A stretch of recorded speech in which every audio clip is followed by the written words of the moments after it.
بسم الله الرحمن الرحيم. marka hore ilaahay baa mahad iska leh guushuna xaq Alle ka timaada inkastoo bini aadan aan nahay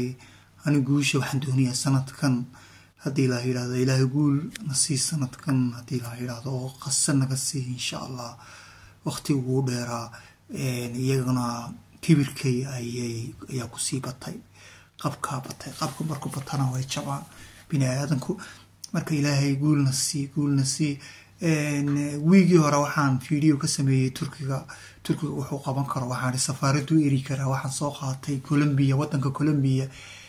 محو هاي كونفورتا مرايكنكا و سفارتي يهود سو عاريسا وحي كو وحويلي مدحوينها غوستافو بيترو وحويلي هادي توجين ويدان قماتكا قصة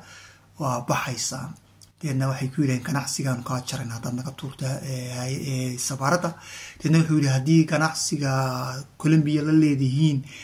ay ku xiran tahay inaan aqbalo gumaadka qasa ganacsiga uma baahni wuu tuuray sigdid uu tuuray waxaan tulku taasu sameyn karaa muu sameynin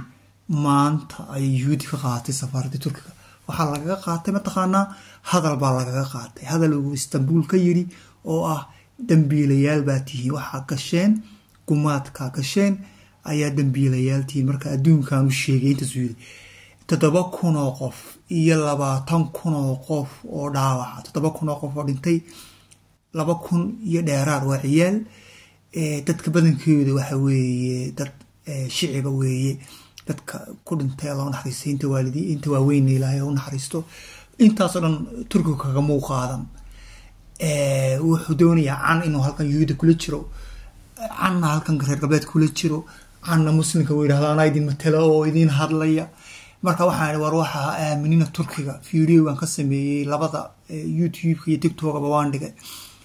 maanta ka waran yuhuudi baa ka qaatay hadal kaliyana laga qaatay isagu dhiig muslim 7,000 oo muslim oo ciyaal iyo dumar ayuu ku qaadan waayay isagii baa maanta laga qaatay marka aaminina dawladaha muslimka xitaa ka Turkiga iska dhigay inuu hadlo oo muslimka u hadlo aan inagu aan olala qaadno aan sidii aynu cadaalad u heli lahayn ta ugu horeysan sameeyna waxa weeye waxaan la hadlaynaa lacagayowgeena shirkadaha